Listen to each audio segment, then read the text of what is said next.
बहनों और भाइयों, जो समाज अपने पूर्वजों को विस्मृत करता है उसका कोई भविष्य नहीं होता है।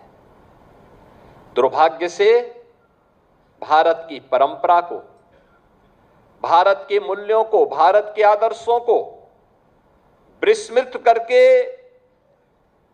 उसको भ्रम में डाल करके कुछ लोगों ने एक ठेका सा ले लिया है भारत के खिलाफ षड्यंत्र करने का। मैं बहुत शक हूं उन चीजों को देख करके। मैं भी पिछले दिनों इस रायबरेली के सांसद श्री राहुल गांधी जी के एक बयान को पढ़ रहा था। उनका बयान, ये महाराष्ट्र के अंदर उन्होंने एक बयान दिया और उन्होंने बयान दिया कि महिलाएं मनुस्मृति के बंधन को तोड़ करके अब बाहर आ जाएं। राहुल जी एक राहुल गांधी के रूप में आपसे देश बहुत अपेक्षा नहीं करता है, कोई अपेक्षा नहीं करता है, लेकिन भारत की संसद में, भारत की सर्वोच्च पंचायत में नेता प्रतिपक्ष के रूप में आपको देश के लोकतंत्र के प्रति जवाबदेही बनाता है। आपने भारत के संविधान की शपथ ली थी और संविधान की शपथ लेकर के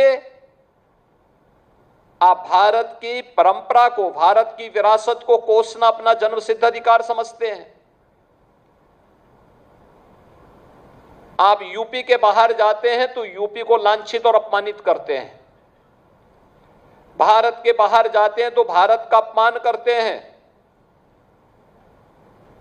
भारत की सेना जब सीमाओं पर दुश्मनों के खिलाफ लड़ती है तो आप भारत की सेना के जवानों से प्रमाण मांगते हैं।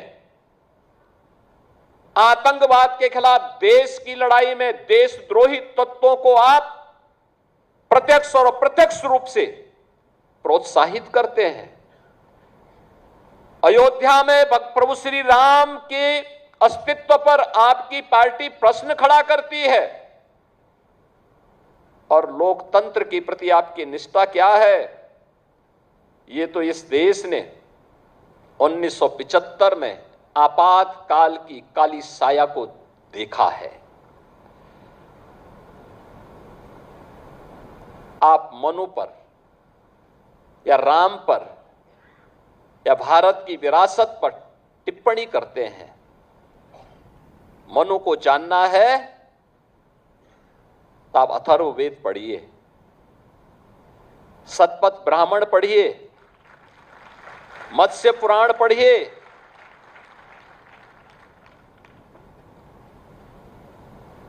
आपको सारी जानकारियां मिल जाएंगी। मैं पूछना चाहता हूं, कौन ऐसा व्यक्ति है जिसके जीवन में किसी न किसी रूप में, मां के रूप में या बहन के रूप में या पत्नी के रूप में या फिर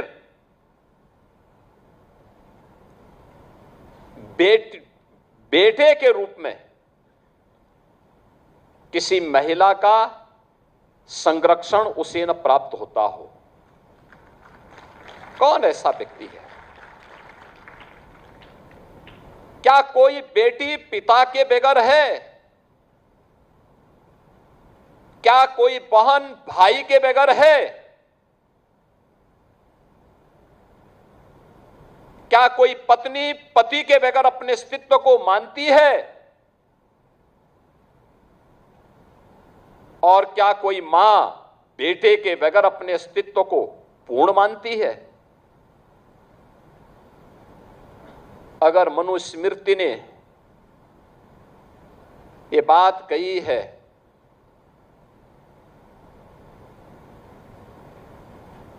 आप बताइए सही बात क्या है? और आप भारत के बच्चों को, भारत के नौनिहालों को उस दिशा में क्यों ले जाना चाहते हैं जहां पर किसी माता को या किसी अन्य व्यक्ति को बाद में लज्जित होकर के माफी मांगनी पड़े।